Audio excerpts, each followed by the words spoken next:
Assalamualaikum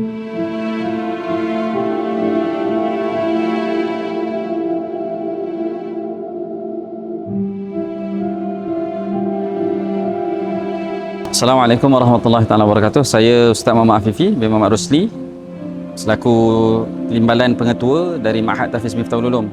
Kita sekarang berada di Ma'had Tahfiz Miftahul Ulum yang mana baru sahaja mengalami kebakaran pada 14 April yang lalu, di mana salah satu daripada bangunan asrama perempuan kita terbakar.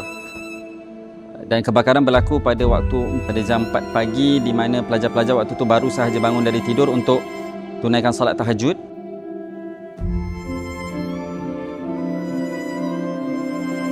Alhamdulillah, kita dari STK Medispa telah melawat ke Ma'had Tahfiz Miftahul Ulum untuk melihat kebakaran dekat asrama puteri yang memang affected, masuk dekat daripada asrama tu ke beberapa kawasan tempat belajar mereka sendiri. Waktu tu saya dapati ada bunyi-bunyi bising-bising datang dari asrama perempuan.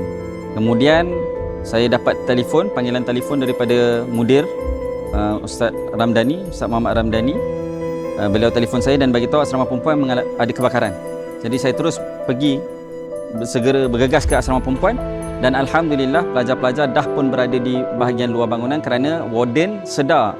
Masa kebakaran mula berlaku tu, warden dah sedar. Kemudian warden dah keluarkan semua pelajar daripada bangunan asrama. Sebahagian daripada bangunan asrama kita, bangunan madrasah kita terbakar sehingga menjejaskan musola, beberapa ruang kelas dan juga bahagian perpustakaan. Yang mana kita kat STK sangat prihatin, dan situasi ini adalah sesuatu yang kita perlu bantu. Ini adalah bakal-bakal yang ke jalan Allah. Jadi kita rasa bertanggungjawab untuk membantu sebersedikit untuk membaik pulihan ke kawasan yang terjejas dengan kebakaran.